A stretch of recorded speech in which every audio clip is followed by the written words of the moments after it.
اعوذ باللہ من الشیطان الرجیم بسم اللہ الرحمن الرحیم لقد کان لکم فی رسول اللہ اسوۃ حسنہ صدق اللہ العظیم و صدق رسولہ النبی الکریم صلی اللہ علیہ وآلہ وسلم۔ آج کی نشست میں ہم آپ کو بتائیں گے کہ عید الفطر کی نماز پڑھنے کا طریقہ یا عید الاضحیٰ کی نماز پڑھنے کا طریقہ کار یہ ہے کہ نیت کرتے وقت آپ نے یہ کہنا ہے کہ 2 رکعت نماز عید الفطر، پیچھے سے امام کے منہ میں رکعت شریف 6 زائد تکبیروں کے اللہ اکبر آپ نے کہہ دینا، 6 زائد تکبیروں کے۔ جب امام کہے گا اللہ اکبر آپ نے بھی اللہ اکبر کہہ دینے اور ہاتھ باندھ دینے۔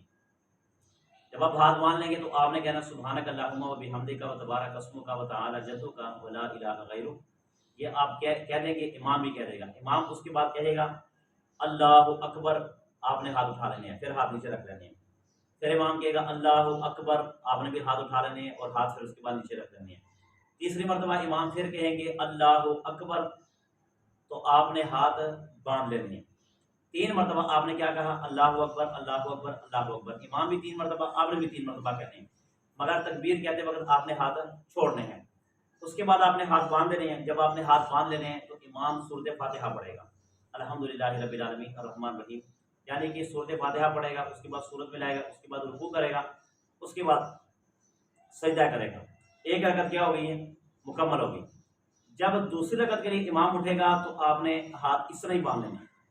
امام سورۃ فاتحہ پڑھے گا، اس کے بعد کوئی سورت پڑھے گا، اس کے بعد رکوع میں جانے سے پہلے جب وہ رکوع کے لیے اللہ اکبر کہے گا نا، آپ نے رکوع میں نہیں جانا، بلکہ جب امام کہے گا نا اللہ اکبر، آپ نے کانوں تک ہاتھ اٹھا لینے ہیں، اللہ اکبر، آپ نے ہاتھ نیچے رکھنے ہیں۔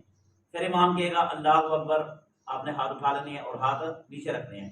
اس کے بعد پھر امام کہے گا اللہ اکبر، تو جب اللہ اکبر کہہ دے گا 3 پورے ہو گئے، اس کے بعد آپ نے کہاں چلے جانا؟ رکوع میں۔ پھر وہ آواز لگائے گا اللہ اکبر، ٹھیک ہے، یعنی کہ کس کے لیے؟ رکوع کے لیے۔ جب رکوع کے لیے پھر رکوع ہو جائے گا، اس کے بعد سجدے ہو جائیں گے، اس کے بعد اتحیات ہو جائے گی۔ یہ آپ کی عید الاضحیٰ اور عید کی نماز پڑھنے کا طریقہ۔ اللہ سے دعا ہے اس کو ہمیں سمجھنے کی توفیق عطا فرمائے۔